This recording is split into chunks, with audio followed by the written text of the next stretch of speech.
BFM Business, un nouveau regard sur l'éco. Le grand journal, Edwige Chevrillon.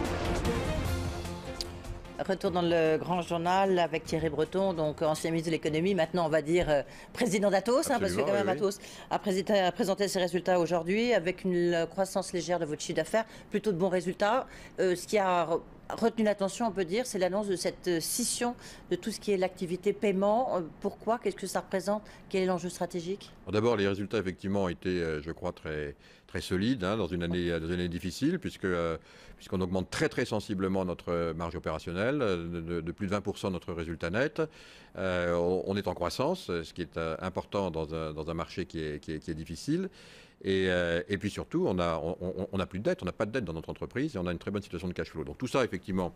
Atos et SS2I, pardon, donc c'est important de le préciser pour ceux qui vont... Oui, bien sûr, et leader européen dans un secteur qui est un secteur extrêmement porteur, dans lequel on embauche beaucoup et dans lequel la France et l'Europe sont des acteurs qui sont des acteurs mondiaux. Alors, en ce qui concerne donc pas la scission, mais la filialisation, en fait, c'est le terme exact de nos activités paiement. Atos a une activité paiement qui est extrêmement forte, structurée. C'est un acteur important sur le monde des paiements sur le marché européen. Et nous avons développé, dans le cadre d'une filiale qui existe déjà, qui s'appelle Atos Worldline, c'est nous qui faisons les paiements bancaires, les paiements par carte, beaucoup de paiements Internet aussi maintenant, etc. Donc beaucoup de nos compatriotes utilisent nos services sans même le savoir, et derrière il y a beaucoup de technologies et de savoir-faire. Nous avions également d'autres activités dans le monde des paiements, dans ce qu'on appelle le e-ticketing, la e-mobilité.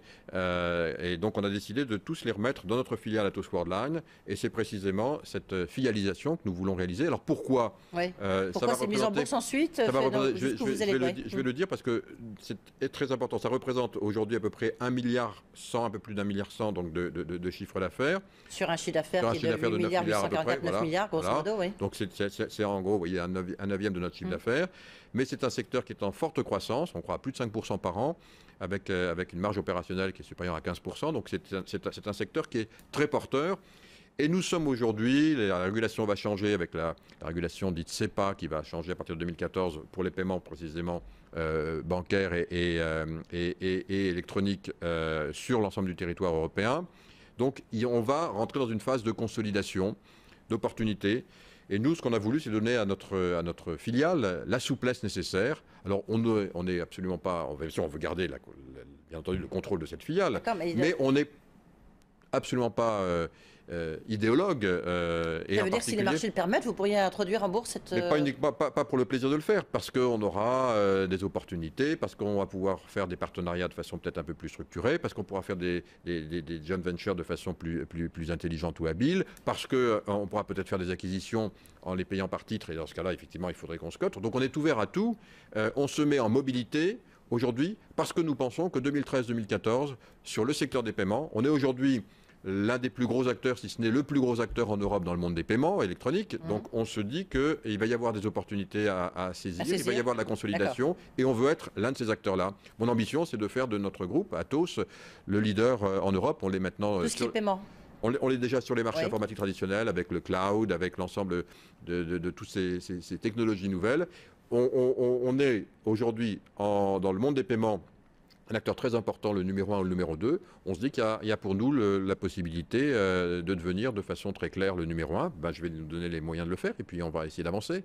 D'accord, et ça veut dire donc sur le reste de l'activité, est-ce que là aussi vous lorgnez, vous êtes prêt à faire votre marché puisque vous avez indiqué, c'est presque votre première phrase, que vous n'aviez plus d'endettement au niveau d'Atos? Oui, vous savez, on regarde en permanence parce qu'on est dans des métiers où c'est notre rôle. D'abord en matière technologique, donc on est en permanence en train de regarder s'il y a des opportunités et on en a réalisé... Une grosse acquisition, on va le rappeler, il y a 2 ans maintenant. Oui, avec Siemens, mais on en a fait aussi beaucoup cette année. Je rappelle qu'on a fait en particulier Blue Kiwi, qui est une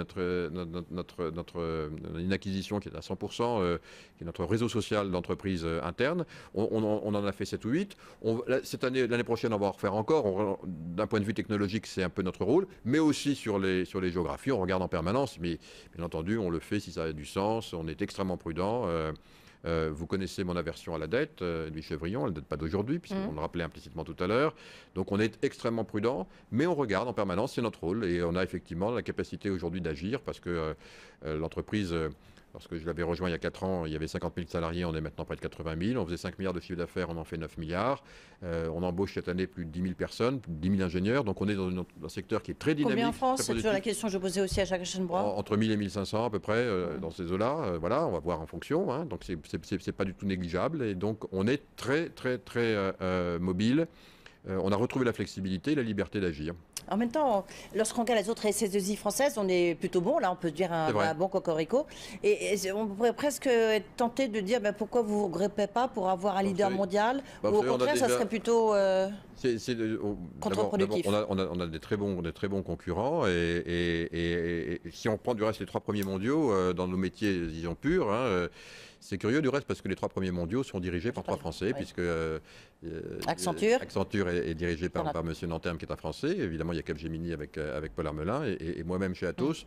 Donc ça veut peut-être dire effectivement qu'en France, on a cette culture. Alors voilà, c'est pas parce qu'on a cette culture qu'il faut automatiquement se marier, mais c'est vrai aussi qu'on s'entend bien tous les droits. Évidemment, on fait très attention, nous sommes concurrents, mais c'est vrai que je crois qu'il y a un respect mutuel et on agit de façon un peu similaire, oui. 2013, les perspectives pour le groupe Atos, justement, elles sont solides. Donc on a bien compris. Elles sont solides. D'abord, globalement, elles sont solides puisqu'on envisage encore être en croissance, malgré des marchés qui sont difficiles. On envisage de croître très significativement notre résultat opérationnel puisqu'on a annoncé 6,6% en 2012 et on vise, c'est ce que j'ai indiqué donc au marché, on vise 7,5% pour l'année 2013.